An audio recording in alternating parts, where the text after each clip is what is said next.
Yo les amigos, salut les mobbers, salut les boosters. J'espère que vous allez bien avec ce beau temps.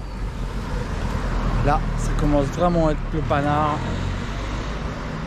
Au niveau des mobylettes, les moteurs chauffent. En vue de faire de belles balades cet été, ça fait du bien. Aujourd'hui, on se retrouve pour continuer donc le test du Malossi G1R. Et donc on va en profiter pour répondre à plusieurs questions. Donc étant donné les circonstances, donc j'ai décidé que nous allons monter le Malossi donc avec la culasse boost. Mais contrairement à toutes les précédentes vidéos où nous en avions profité pour augmenter les diagrammes, étant donné les caractéristiques de la culasse boost, cette fois-ci nous allons faire entorse à la règle et nous allons donc monter une culasse boost sans augmentation des diagrammes. Donc je vous explique, en principe la culasse boost a un plot entrant, c'est-à-dire que la chambre rentre légèrement dans le cylindre, ce qui fait que votre piston ne peut plus aller tout en haut comme normalement il est fait pour être monté. Voilà, donc on est obligé de mettre des cales en dessous pour que le piston n'arrive plus tout en haut et que la chambre puisse rentrer, ce qui fait que ça vous augmente les diagrammes.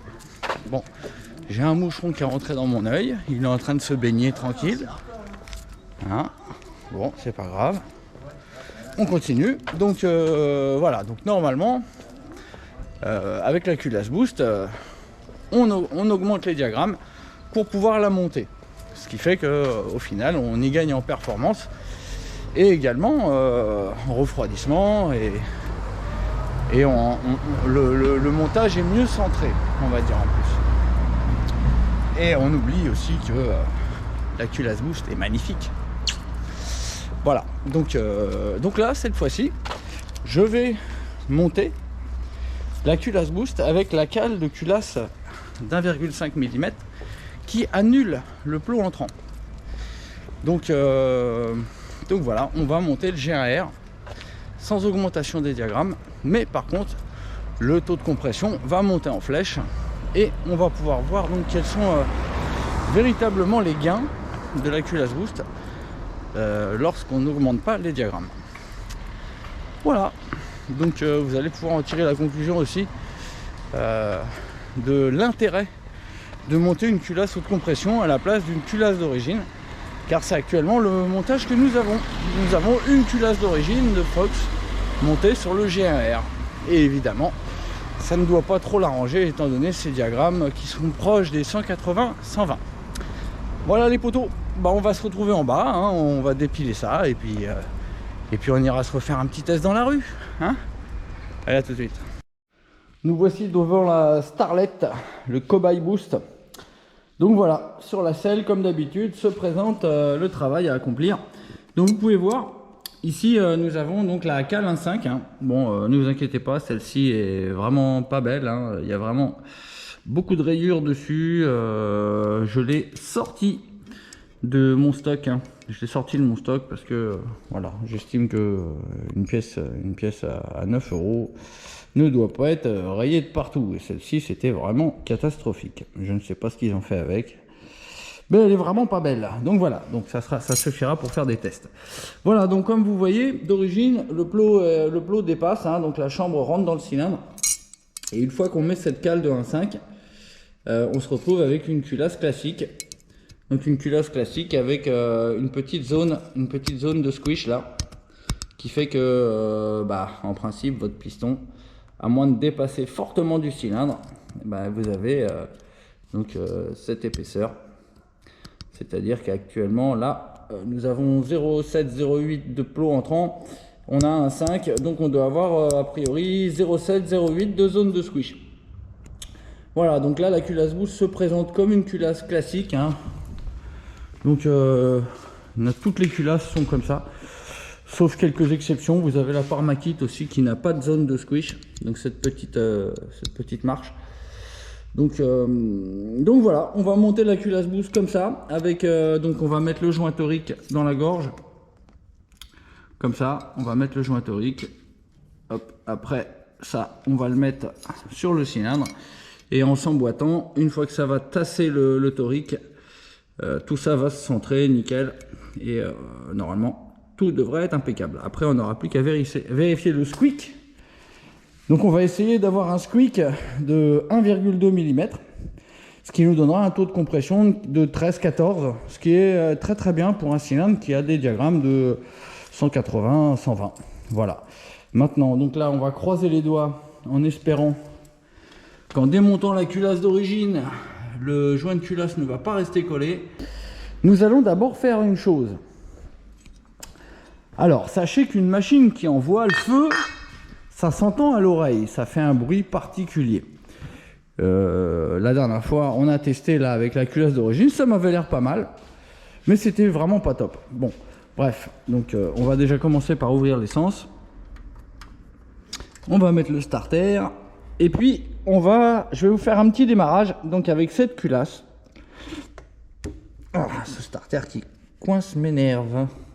Donc je vais déjà vous faire un démarrage avec cette culasse. Et on va la faire chanter un peu. Et ensuite, une fois que la culasse boost sera empilée, et bon, on va la refaire chanter un coup. Je vais y arriver, hein. Ouais, j'y arrive. Voilà.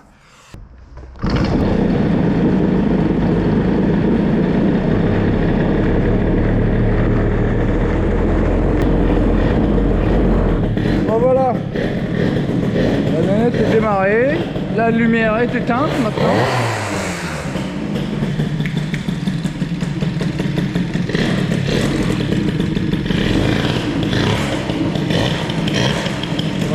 Vous pouvez écouter le bruit de la nénette, hein.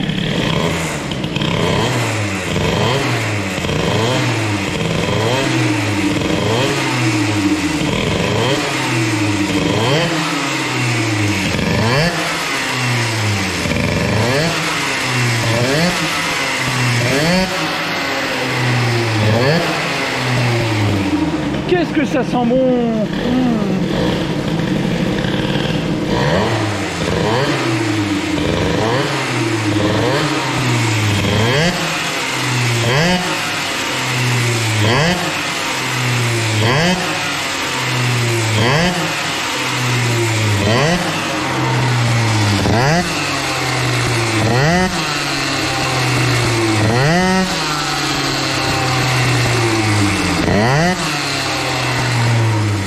Ah, on dirait que ça marche comme ça, hein.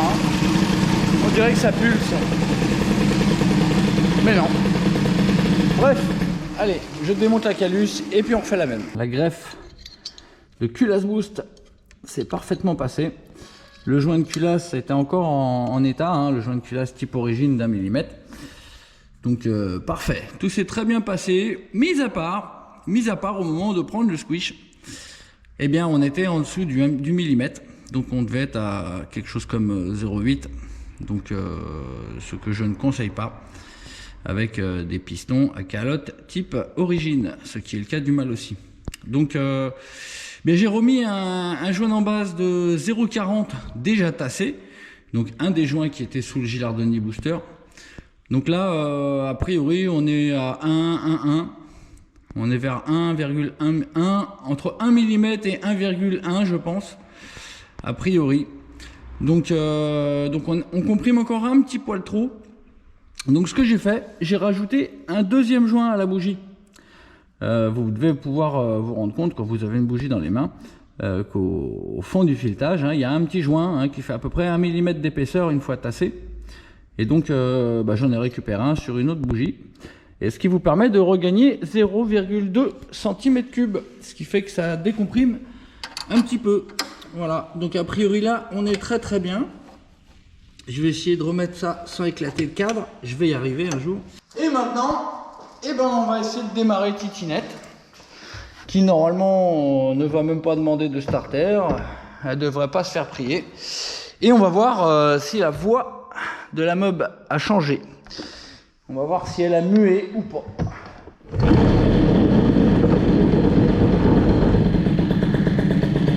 Alors bon, déjà qui est magnifique. Voyons voir.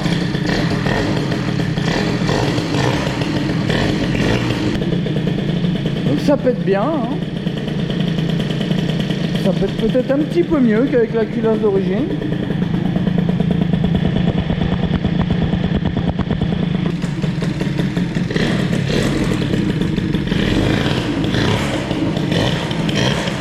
Voilà, vous pouvez écouter le bruit de la nénette, hein.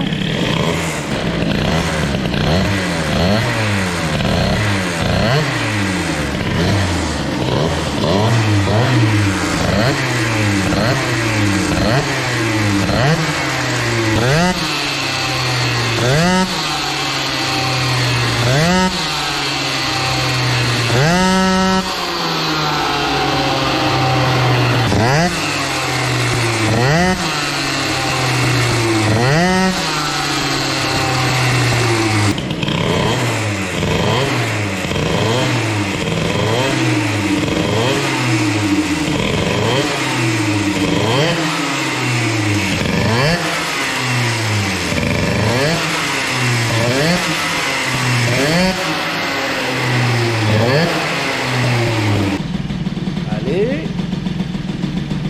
tu vas y arriver, tu vas y arriver. Allez. On a quoi comme régime de ralenti là? 1100 tours. C'est une bagnole le truc.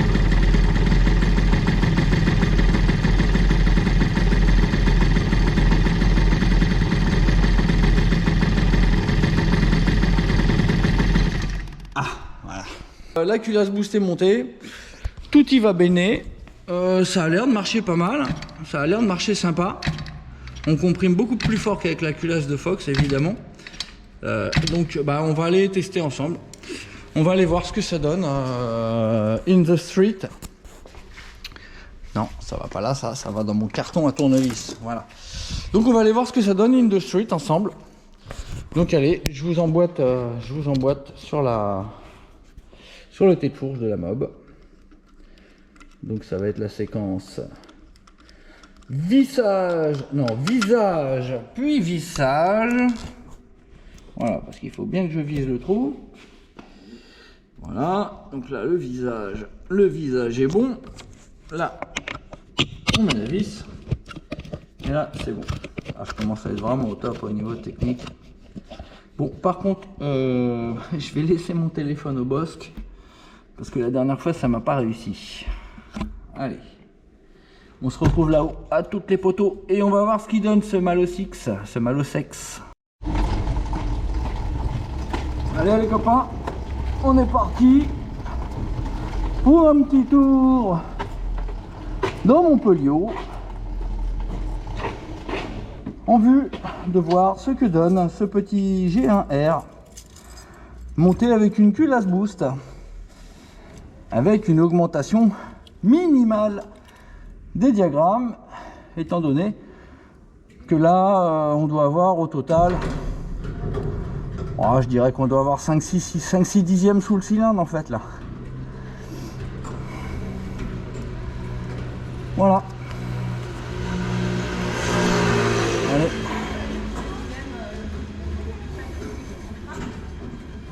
Donc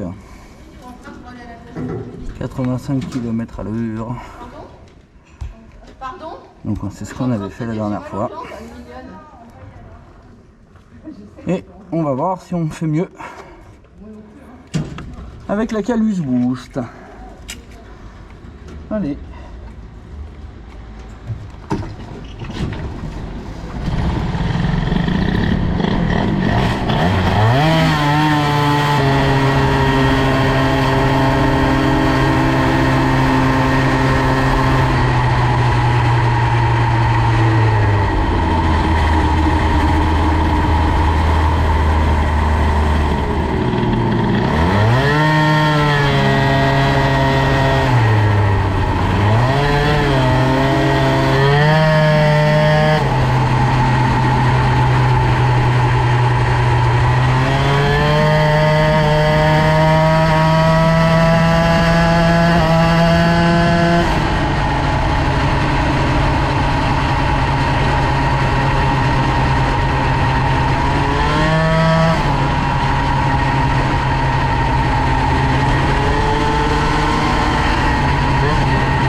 on a le température testage à faire là.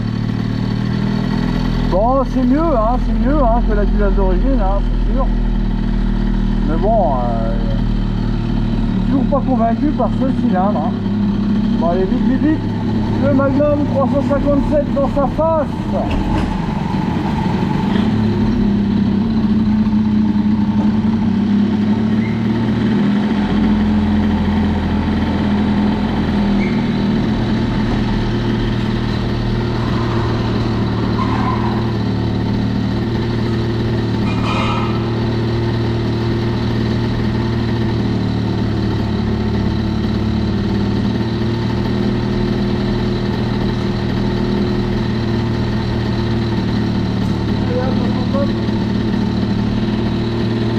Un GPS, bon 88, ouais, voilà, badabou.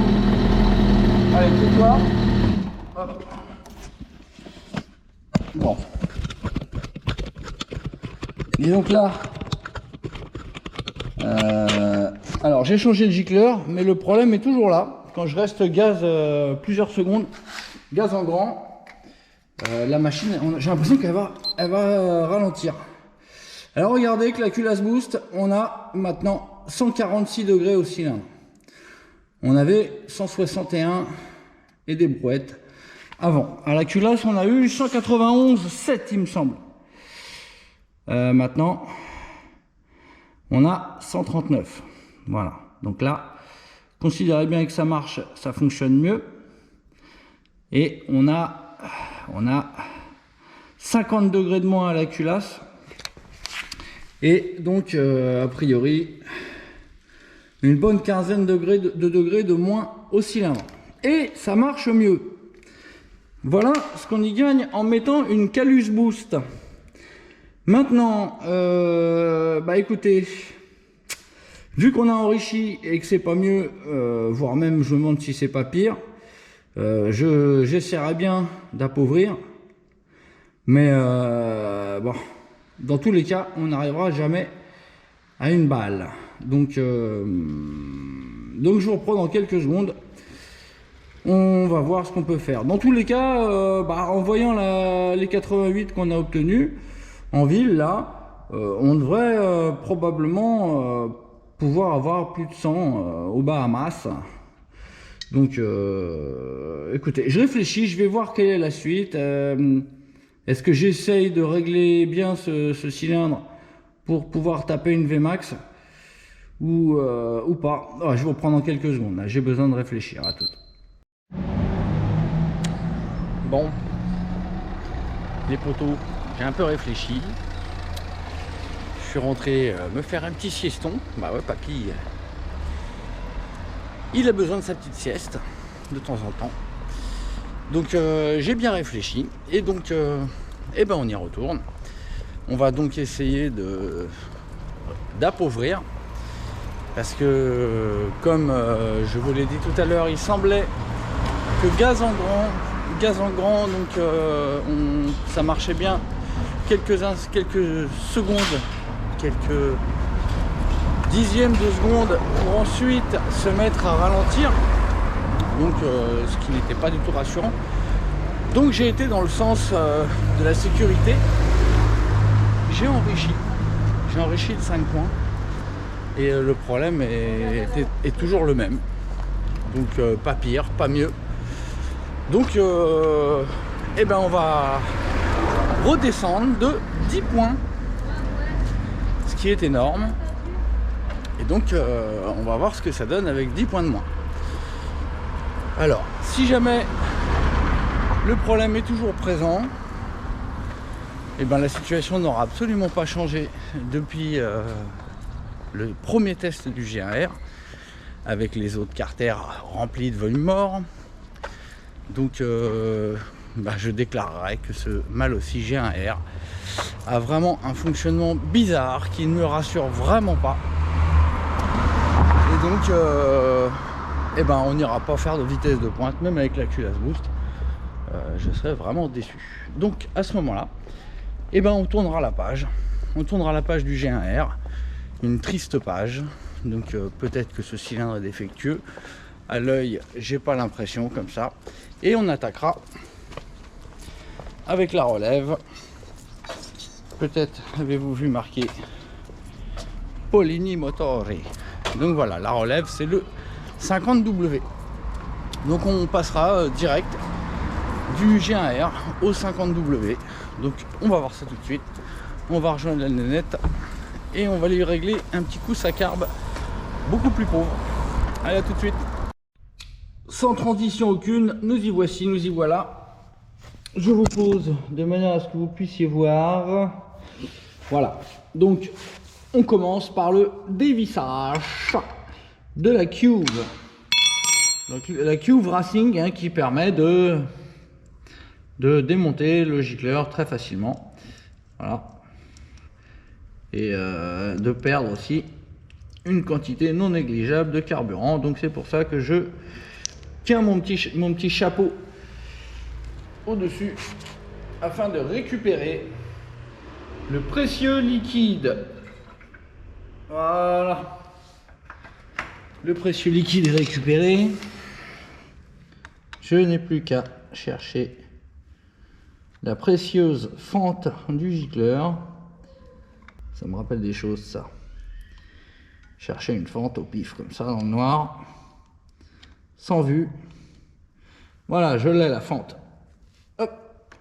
Eh ben non, j'ai cru que je l'avais. Enfin, si, je l'ai. Si, je l'ai eu. Je l'ai eu. Voilà, donc le petit gicleur 205, enfin le gros gicleur 205, eh ben on va le démonter, hein, il ne sera pas resté longtemps dans la machine, c'était pas mieux qu'avec le sang. Et donc, eh ben on va prendre la direction dangereuse maintenant, on va chercher du 95. 95, c'est-à-dire que, il me semble, c'est ce qu'on avait avec le Gilardoni Boster. C'est tout de même assez étonnant que je doive appauvrir alors que ça comprime beaucoup plus fort. Bref, on va bien voir qu'est-ce que ça donne. Bon voilà, c'est parti. Donc on va aller cette fois-ci tester le G1R avec un gicleur de 95. Donc on est descendu de 5 points par rapport au test initial et de 10 points par rapport au dernier test. Donc on va voir si ce problème de perte de vitesse gaz en grand continue ou si c'est réglé. On va voir ça.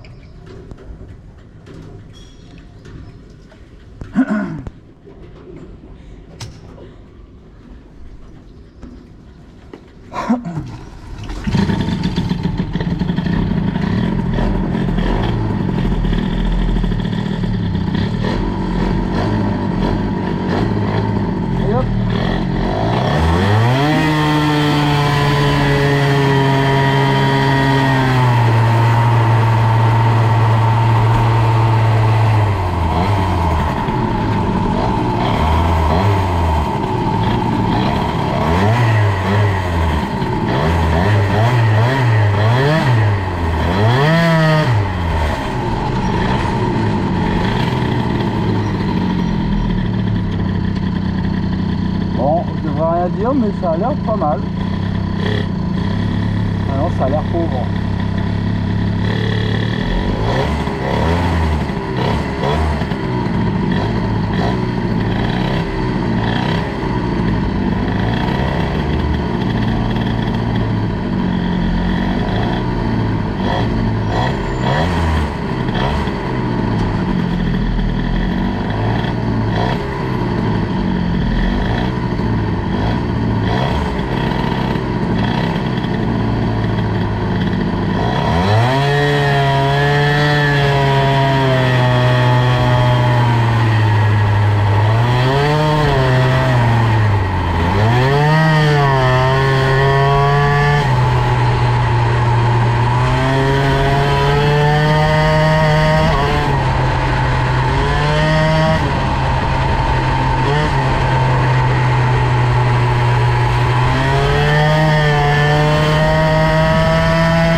Bon, ça a l'air un peu mieux quand même, hein, mais bon. C'est toujours pas ça.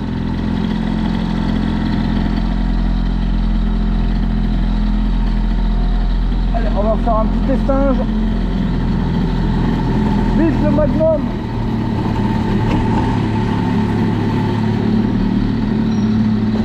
On va braquer la demette. Allez, on va faire ça.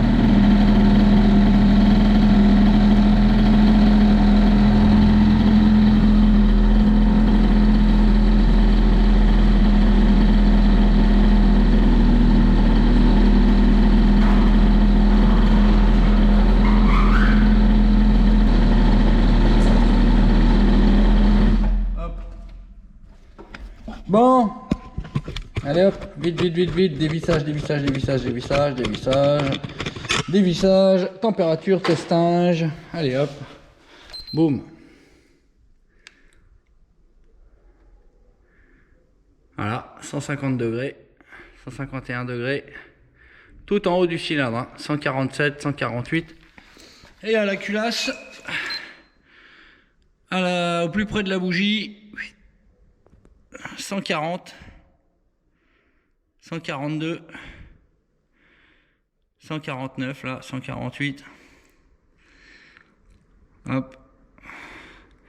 Rappelons que nous avions plus de 190 degrés à la culasse avec la culasse d'origine et qu'on avait, plus de 160 degrés au cylindre. Donc on a au moins 15 degrés de gagné au cylindre déjà.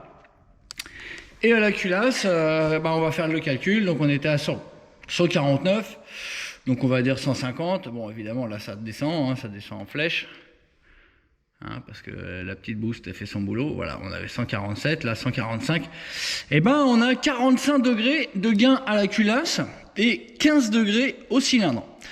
Là, vous avez peut-être pu vous rendre compte, là ça marche mieux. On arrive à prendre 10 400 tours à peu près, avant que le compte tours se mette à délirer. Donc là, je dirais qu'on se rapproche du Gilardoni. On se rapproche du Gilardoni, mais il reste cette incertitude. Il reste cette espèce d'incertitude que j'ai quand je suis gaz en grand. Donc le moteur a l'air de marcher moins bien que quand je rends un petit peu les gaz. Donc a priori, il semblerait que le carbut de 21 soit trop gros pour ce cylindre. Donc il ne supporte pas trop une trop grosse admission. Bon, mais ça fonctionne, hein. Là, on pourrait aller à la piste de run. A priori, là on arriverait à faire un 110, hein, un bon 110 comme les autres cylindres. Il n'y a pas de raison. Là, on est arrivé à quelque chose qui fonctionne, qui chauffe pas trop. Le fonctionnement semble à peu près correct, hein, mis à part, comme je vous dis, très probablement à cause du carbut de 21. Donc, enfin, on a réussi à tirer une conclusion à peu près positive du mal aussi. Donc évidemment, il y a ces carters qui ont moins de volume mort que les anciens. La culasse boost, vous avez pu vous rendre compte, hein, il y a quand même un bon gain grâce à la culasse. Ça marche mieux. Il y a un gain énorme en température, 15 degrés au cylindre à peu près, et 45 degrés à la culasse, sans modifier les diagrammes, hein. Donc on a la même chose, hein. On est pareil. Donc voilà, on est pas mal. Bon, on va pas faire de vitesse max, comme je vous dis, je peux pas ouvrir à fond. Donc j'ai pas vraiment envie d'aller prendre le temps d'aller faire une Vmax. Je pense que la meilleure suite qu'on puisse donner, ce serait de passer au Polini W. Enfin, vous pouvez me faire confiance, je vous dis que là, tel que la machine est, c'est très probable qu'on prenne les 110, voire même peut-être un petit peu plus. Mais c'est pas pour autant que je kiffe ce cylindre, hein. La façon de délivrer la puissance, pour moi, n'est pas top, hein. La puissance arrive très progressivement. On n'a pas d'arrivée franche de puissance comme on avait avec le Gilardoni et la culasse boost, par exemple. Là, on remettait gaz, on était direct au bon régime. Là, quand je coupe les gaz, je rouvre, on est à 9005, ça monte à 9006, 9007, 9008, 9009, 10 000, 10 100, 10 200, 10 300, 10 400. C'est très progressif, on n'a pas une arrivée, on n'a pas l'impression d'avoir la roue arrière reliée à la poignée d'accélérateur. C'est pas super réactif. Enfin voilà. Donc on va boucler là pour le mal aussi. Vous avez vu, hein, ce qui est surtout important, c'est les températures. Après, pour ce qui est des performances, à vous de juger suivant les vidéos. Hein. Là, a priori, au niveau carburation, on ne doit pas être mal. On ne doit pas être mal. Peut-être que ça vaudrait le coup d'appauvrir encore un peu. Mais j'ai pas envie de jouer avec ça. J'ai déjà des petits problèmes sur le début de la phase d'accélérateur. Donc ça, il faudra que je corrige ça pour les tests suivants. Je verrai si avec le Polini le problème est toujours le même. Hein. Donc sur filet de gaz, hein, c'est un peu pauvre. Bon, peut-être comme je dis, l'aiguille ou le boisseau, voire le gicleur de ralenti, à jouer aussi avec la vis de richesse. Enfin voilà les potes, donc voilà, vous avez pu voir le test du mal aussi, donc c'est un street test, hein, il n'y avait pas de Vmax. J'ai pas vraiment envie, voilà, comme je vous dis, j'ai envie de passer à la suite surtout. Voilà les potos, en tout cas merci d'avoir suivi ce petit numéro boostien, hein, qui vous apprend les gains de température que vous pouvez espérer sur vos calus. Et au passage, petit gain en performance également grâce à la belle chambre de culasse toroïdale, comme ça s'appelle, de la culasse boost. Voilà les potes, je vous souhaite une très très bonne journée, je vous dis à très très bientôt. Et puis n'oubliez pas le petit j'aime. Et puis surtout, n'oubliez pas de garder toujours la grosse patte à joint. Tchuss!